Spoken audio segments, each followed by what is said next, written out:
Hillary Clinton यांनी म्हटले आहे की तुम्ही शक्य तितके चांगले करा, शक्य तितक्या लोकांसाठी करा, शक्य तितक्या मार्गांनी करा आणि शक्य आहे तोपर्यंत करा. आपण सदैव चांगले करावे असे आपणास वाटते काय?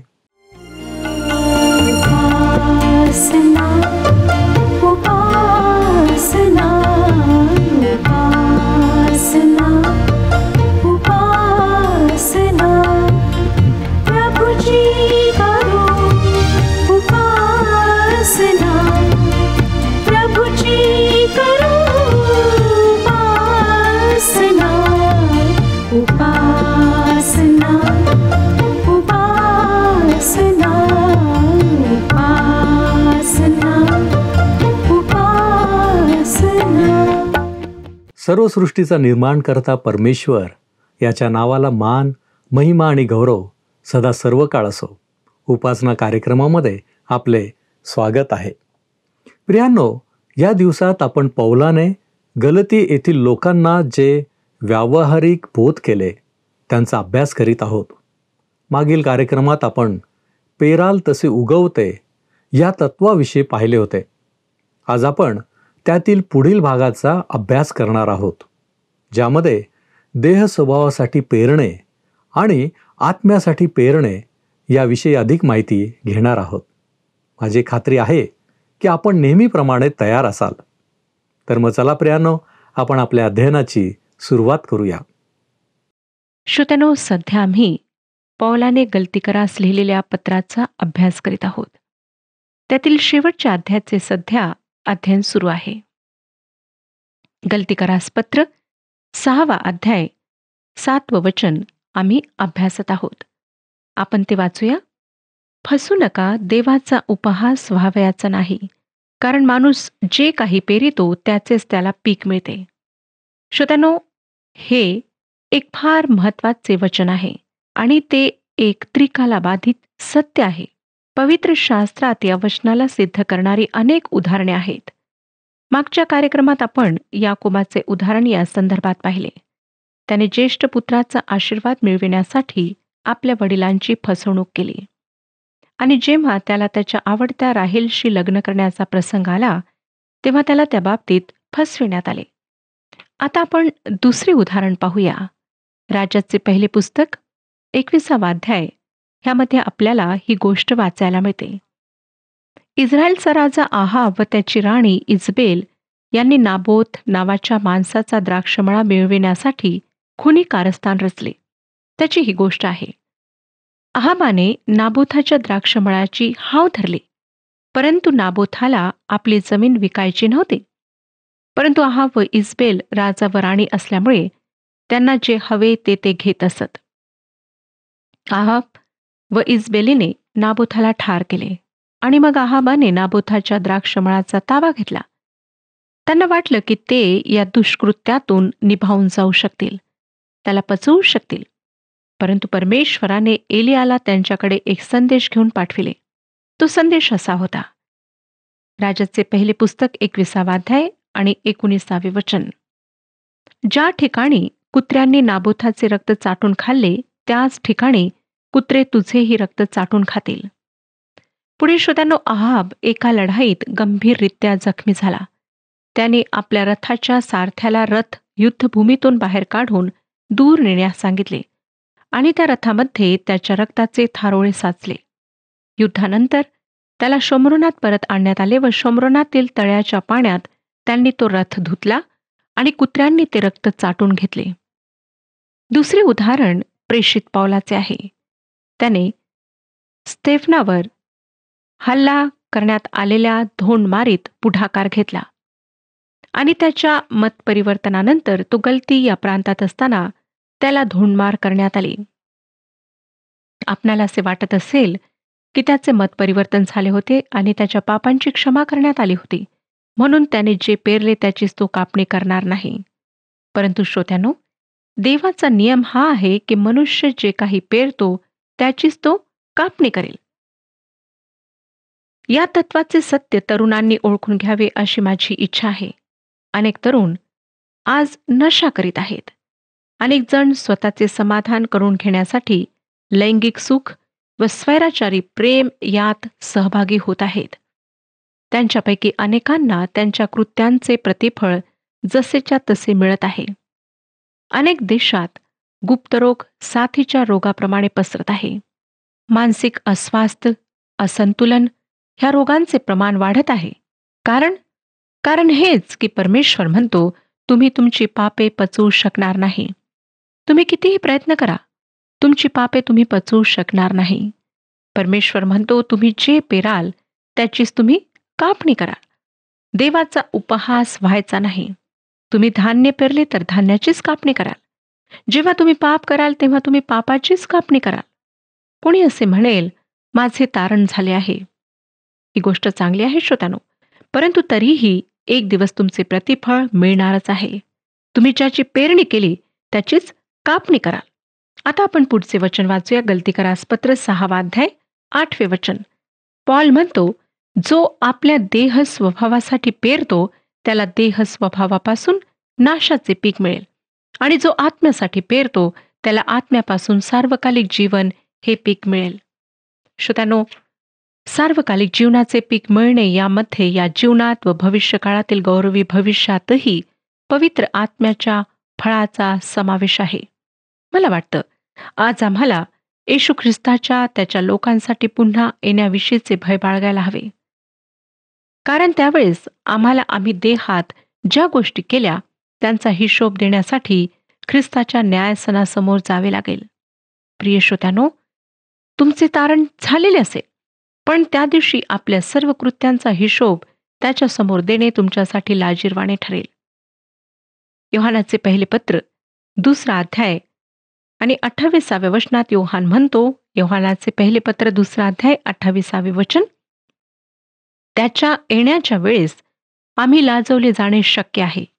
जर तुम्ही देहात जगणार असाल तर तुम्ही दैहिक गोष्टींची कापणी कराल. परंतु त्याचा अर्थ असा नाही की तुम्हाला तुमचे तारण गमवावे लागेल, परंतु त्याचा अर्थ असा की तुम्ही तुमचे पारितोषिक गमवाल. त्यामुळे ज्या दिवशी तुम्ही त्याच्यासमोर उभे राहाल तो दिवस तुमच्यासाठी लाजेचा आणि खंत करण्याचा होईल. आजकाल अनेक लोकांना आणि संस्थांना मी देवाच्या पैशाचा वाटेल तसा स्वार्थासाठी उपयोग करताना पाहते. जे पैसे खेड्यापाड्यात काम करणाऱ्या सुवार्तिकांपर्यंत पोहोचवायला हवेत ते प्रमुखांच्या घरातल्या भारी पडद्यांसाठी वापरले जातात. आणि अशी पुष्कळ उदाहरणे देता येतील.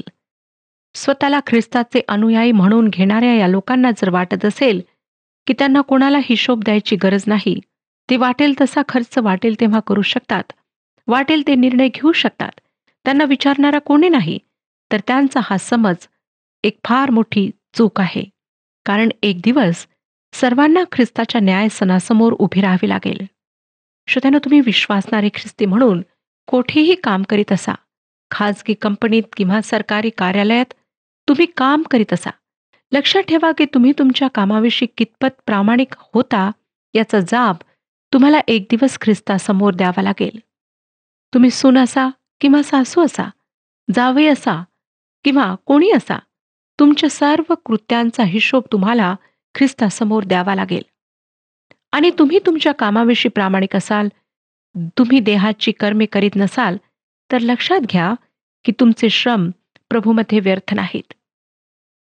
तुम्हाला तुमच्या कृत्यांप्रमाणे योग्य ते पारितोषिक मिळेलच. इतर विश्वासणारे लोक देहासाठी पेरत असले तर त्यामुळे प्रभावित होऊन मोहात पडू नका. कारण त्या न्यायाच्या दिवशी प्रभू तुम्हाला तुमच्या शेजाऱ्यांच्या कृत्यांचा जाब विचारणार नाही. तो असे म्हणणार नाही, तुझ्या शेजाऱ्याने काय केले ते मला सांग. तर तो म्हणेल, तू काय काय केलेस याचा हिशोब मला दे. मग तुम्हाला आपल्या शेजाऱ्यावर, इतर विश्वासणाऱ्यांवर दोष लादता येणार नाही. जसे गव्हाच्या शेजारी मोहरी पेरली आणि गव्हाच्या लोंब्यांमध्ये गव्हाच्या दाण्याऐवजी मोहरी भरली, हे जसे हास्यास्पद व अशक्य आहे, तसेच हे आहे. तुम्ही स्वतः जे पेराल त्याचीच कापणी तुम्ही कराल. देवाने धोका दाखविणारा लाल दिवा अशा प्रकारे आम्हाला दाखविला आहे. आता त्याने एक हिरवा कंदील दाखवून आम्हाला दिलासा व उत्तेजन दिले आहे. ते काय ते आपण पाहूया. गलतीकरास पत्र 6 अध्याय आणि 9 वचनात. पॉल म्हणतो, चांगले करण्याचा आपण कंटाळा करू नये, कारण आपण न खचलो तर यथाकाळी आपल्या पदरी पीक पडेल. एकदा एक पिता माझ्याकडे आला. तो व्यवसायाने डॉक्टर होता. तो मला म्हणाला, मला माझ्या मुलांची काळजी वाटते. सर्वच गोष्टी माझ्या विरुद्ध जात आहेत.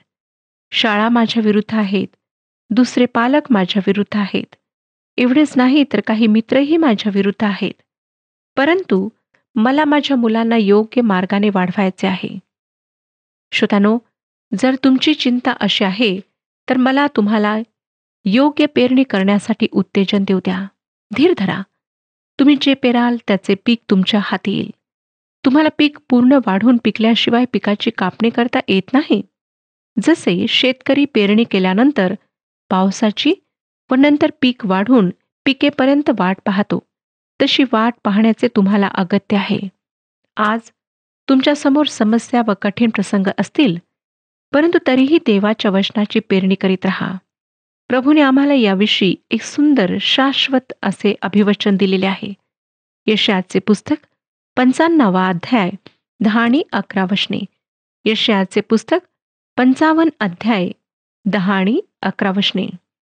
पहा, पाऊस व बर्फ ही आकाशातून पडतात आणि पृथ्वी भिजवून तिला सफळ व हिरवीगार केल्या वाचून, पेरणाऱ्यास बीज, खाणाऱ्यास भाकरी दिल्या वाचून ती परत वर जात नाहीत. त्याप्रमाणे माझ्या मुखातून निघणारे वचन होईल. ते माझी इच्छा पूर्ण केल्या वाचून, ज्या कार्याकरिता मी ते पाठविले ते केल्या वाचून मजकडे विफल होऊन परत येणार नाही. आठवण करा श्रोत्यांनो, की अब्रामाने देवावर विश्वास ठेवला आणि कनान देशात तो त्याच्यासह चालला. त्यावेळेस मूर्तीपूजक व दुष्ट कनानी लोक त्या देशात राहत होते.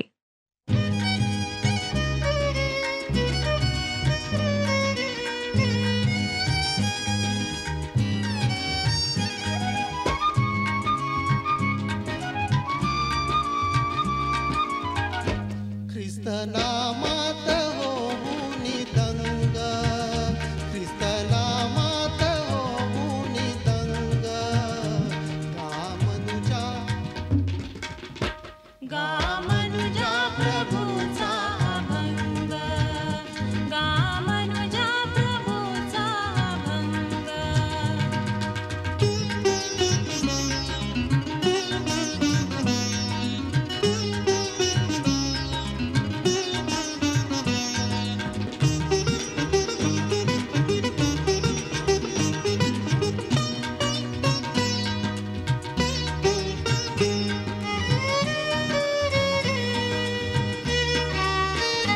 सोड चिंता दराची तराची, लाव गोडी प्रभू गायनाची, लुब्ध जैसा फुला माझी भृंग, गा मनुजा प्रभूचा अभंग, गा मनुजा प्रभूचा अभंग.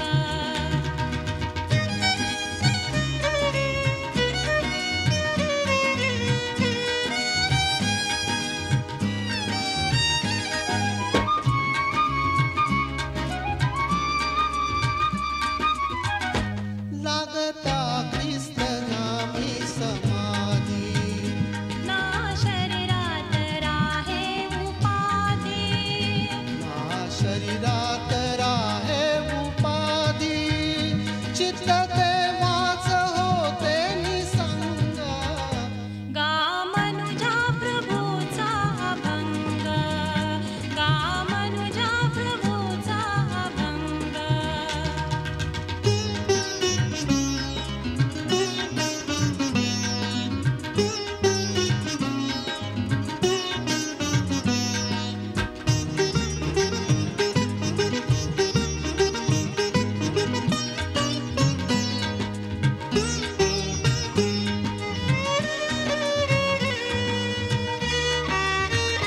लोक निंदेस येते उधाण,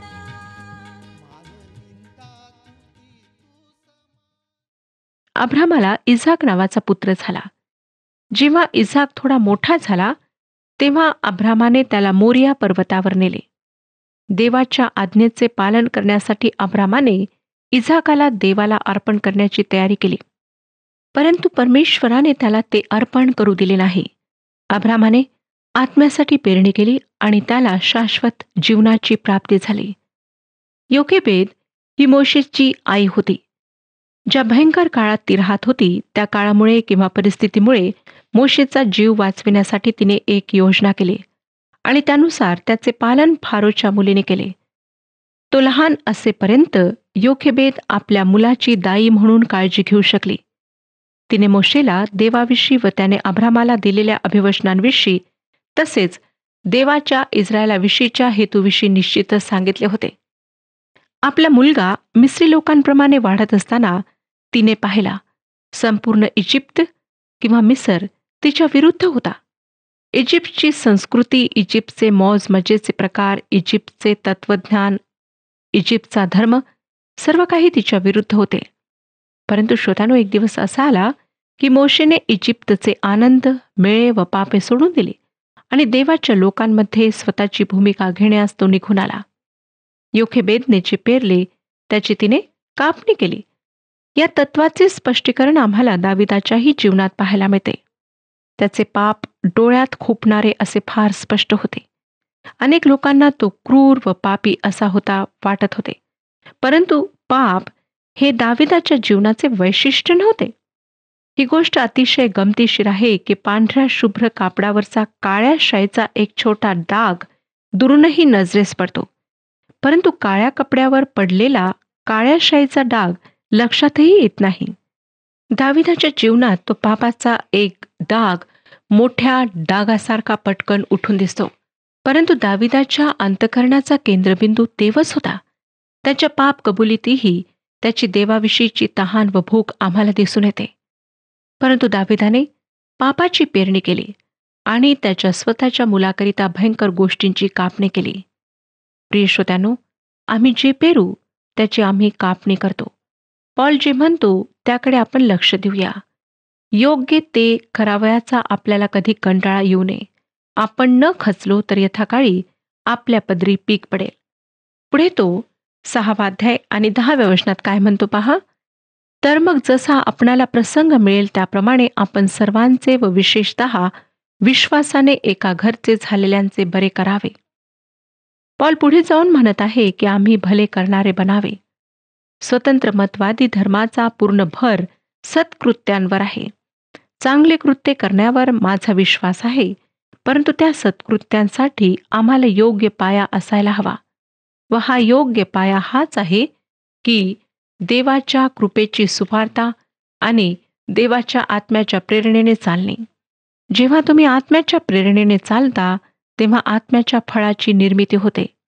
तसे असेल तर तुम्ही भले करीत आहात, सत्कृत्य करीत आहात.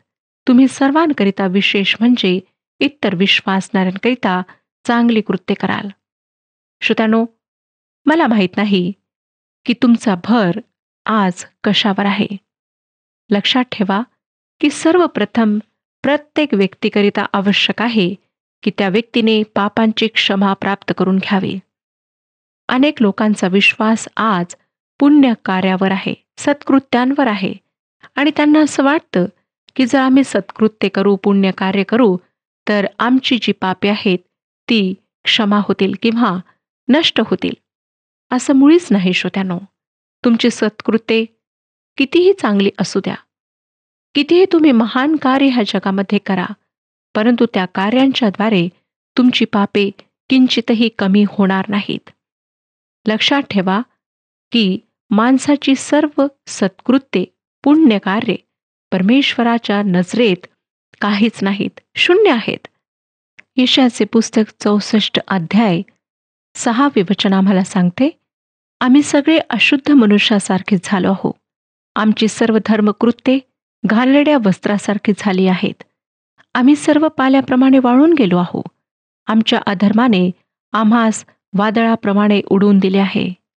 होय श्रोत्यानो, मानव आपल्या सत्कृत्यांच्याद्वारे परमेश्वराला संतोष होऊ शकत नाही किंवा कशाही प्रकारे तो स्वतःची धार्मिकता स्पष्ट करू शकत नाही.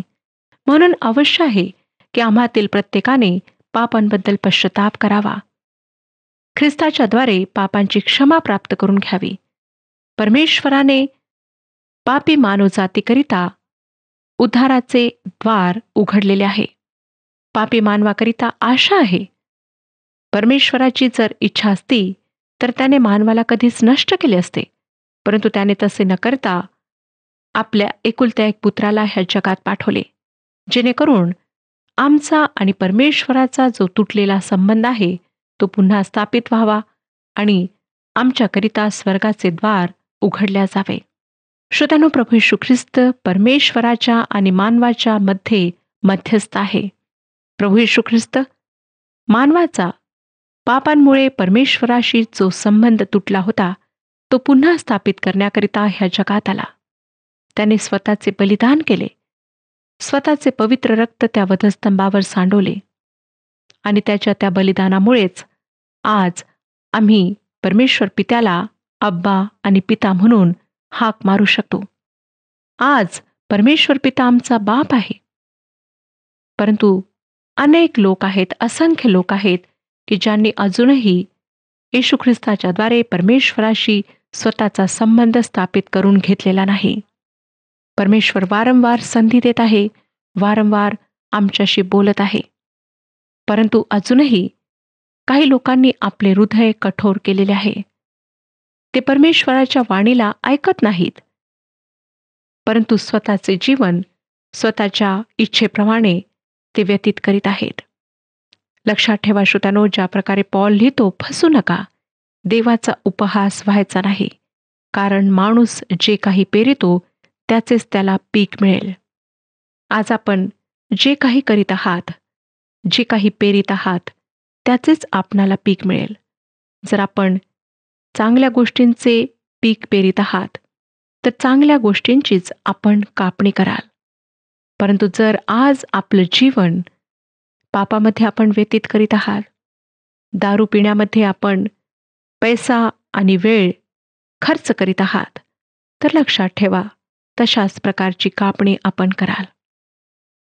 आज तुमच्या कुटुंबांची स्थिती काय आहे? काय तुमचे लक्ष तुमच्या लेकरांकडे आहे की तुम्ही दारू पिऊन मस्त होता आणि तुम्हाला कशाचंच भान राहत नाही? काय तुमचे तुमच्या पत्नीशी संबंध चांगले आहेत? बहिणीनो, काय तुमचे संबंध तुमच्या पतीशी, घरातल्या इतर लोकांशी चांगल्या प्रकारचे आहेत? किंवा आपण विश्वासू नाही, जे मनात येईल ते आपण करता, कारण आपणाला वाटतं की मला पाहणारा कोणीच नाही, मला विचारणारा कोणीच नाही. लक्षात ठेवा की एक दिवस परमेश्वराच्या न्यायासनासमोर आपणाला उभे राहायचे आहे. तो न्यायाधीश आहे. तो कशाही प्रकारे पक्षपात करणार नाही. तुमच्या जीवनातील प्रत्येक गोष्ट त्याला माहीत आहे. तो तुम्हाला पाहत आहे. तुमच्या जीवनावर त्याची दृष्टी आहे. म्हणून कशाही प्रकारे ह्या भ्रमात राहू नका की मी काहीही केले तर चालेल. परमेश्वराला सर्व गोष्टींचा हिशोब एक दिवस आपणाला द्यावा लागणार आहे. जो प्रभू येशू ख्रिस्त आज कृपाळू आहे, दयाळू आहे, प्रेम करणारा आहे, ज्याने स्वतःचे पवित्र रक्त त्या वधस्तंभावर तुमच्याकरिता सांडवले, तोच प्रभू येशू ख्रिस्त एक दिवस न्यायाधीश म्हणून येणार आहे. मग तो सत्याने न्याय करणार आहे. त्यावेळी तुमच्याजवळ काहीच सबब राहणार नाही. म्हणून श्रोत्यांनो, जेव्हा ही वेळ आपणाला लाभलेली आहे, पश्चाताप करा. आपल्या त्या सर्व पापांची कबुली द्या, जी पापे आपण आजपर्यंत केलेली आहेत. आपल्यापैकी काही लोक म्हणतील की आम्ही तर खून केलेला नाही, चोरी केली नाही, आम्ही फार चांगले वागतो, आमच्या जीवनात पाप नाही. परंतु पवित्र वचन आम्हाला सांगतं की प्रत्येकाने पाप केलेले आहे. आम्ही जन्मतःच पापी आहोत आणि परमेश्वराच्या गौरवाला अंतरलो आहोत. म्हणून अवश्य आहे की आम्ही पश्चातापी अंतकरणाने प्रभू येशू ख्रिस्ताजवळ यावे, सर्व पापांची कबुली द्यावी. कोणाला दाखवण्याकरिता किंवा खुश करण्याकरिता नाही, तर स्वतःचा नाशापासून बचाव करण्याकरिता. कारण श्रोत्यानो, प्रत्येक व्यक्ती जी पाप करते ती मरणार. परंतु प्रभू येशू ख्रिस्त आम्हाला अनंत काळचे जीवन देण्याकरिता, सार्वकालिक जीवन देण्याकरिता ह्या जगात आला. प्रभू येशू ख्रिस्तच मार्ग, सत्य आणि जीवन आहे. त्याच्याशिवाय दुसरा कुठलाही मार्ग नाही की आपला आणि परमेश्वराचा संबंध स्थापित व्हावा. जर आपण आपलं सार्वकालिक जीवन स्वर्गामध्ये व्यतीत करू इच्छिता तर आज आपणाजवळ संधी आहे. ह्यावेळेला आपण कोणी असा, लहान असा, मोठे असा, तरुण असा, वृद्ध असा, शिकलेले असा, अशिक्षित असा, कोठेही राहणारे असा, कुठल्याही धर्माचे असा, प्रभू परमेश्वर आपणाला आमंत्रित करीत आहे. एका लहानशा प्रार्थनेद्वारे आपण स्वतःचे समर्पण ख्रिस्ताच्या हातात करू शकता. ह्याकरिता आपणाला काहीही करण्याची गरज नाही, फक्त प्रभू येशू ख्रिस्तावर तारणारा म्हणून विश्वास ठेवण्याची गरज आहे. त्याच्याद्वारे पापांची क्षमा प्राप्त करून घेण्याची गरज आहे. प्रभू परमेश्वर ह्या विषयात आपले मार्गदर्शन करो आणि आपणाला आशीर्वाद देव.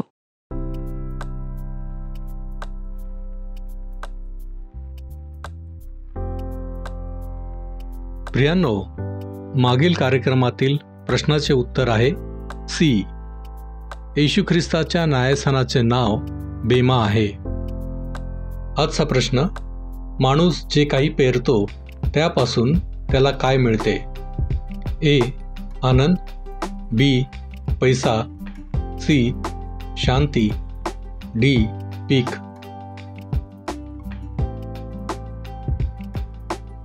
प्रियांनो, या प्रश्नाचे उत्तर उद्या सकाळी 6 वाजण्याच्या आधी पर्याय ए, बी, सी किंवा डी लिहून आपले नाव, पत्ता आणि ठिकाण यासोबत मोबाईल नंबर 7021474742 वर SMS किंवा व्हॉट्सअप करा. प्रियांनो, एखाद्याच्या कृतींचे परिणाम आणि चांगले करण्याचे महत्त्व याबद्दल चर्चा आज आपण केली आहे. आम्ही पाहिले की जे आपल्या देह स्वभावासाठी पेरतात त्यांना नाशाचे पीक मिळेल, परंतु जे आत्म्यासाठी पेरतात त्यांना सार्वकालिक जीवनाचे पीक मिळेल. प्रियांनो, देवाच्या कृपेची सुवार्ता आणि आत्म्याच्या प्रेरणेने चालणे हे आमचे ध्येय असावे. काय आपण चांगले करण्यासाठी परिश्रम घेता? काय विश्वासणाऱ्यांच्या कुटुंबातील लोकांसाठी चांगले करण्याचे महत्त्व आपणास समजले आहे? प्रयत्न करा आणि देवाचे गौरव आपल्या जीवनाद्वारे होऊ द्या. आपण प्रार्थना करूया. सर्वसमर्थ आमच्यावरती कृपा करणारे आमच्या महान प्रेमळ परमेश्वरा, उपकार स्तुतीच्या अंतःकरणाने आम्ही तुझ्या चरणापाशी आलेलो आहोत. कारण बापा, तू आम्हाला आणि आमच्या जीवनाला देखील दिशा दिलेली आहेस, आकार दिलेला आहेस, ज्याच्यामुळं आमचं जीवन हे सुखी समाधानी होत आहे. होय प्रभूजी, आणि म्हणूनच ज्या गोष्टी तू आम्हाला शिकवलेल्या आहेस की आम्ही आमच्या जीवनामध्ये जे उत्तम तेच करावं, जे चांगलं तेच आम्ही करावं. आणि म्हणून प्रभू परमेश्वरा, तो आम्हा प्रत्येकाला सहाय्य कर. ज्या गोष्टी प्रभूजी आम्ही शिकलेलो आहोत त्या आमच्या कृतीमध्ये येण्यासाठी आमच्यामधील प्रत्येक अशक्तपण दूर कर. आणि म्हणून प्रभूजी आम्ही तुला विनंती करतो, तुझं सहाय्य आम्हाला आवश्यक आहे. तारणारा प्रभू येशू ख्रिस्त याच्या गोड आणि गौरवी नावात ही प्रार्थना करतो, म्हणून तू ऐक. आमेन. प्रभूमध्ये श्रम करा आणि ख्रिस्ताच्या पसंतीस उतरा. प्रभूची शांती आपणाबरोबर असो.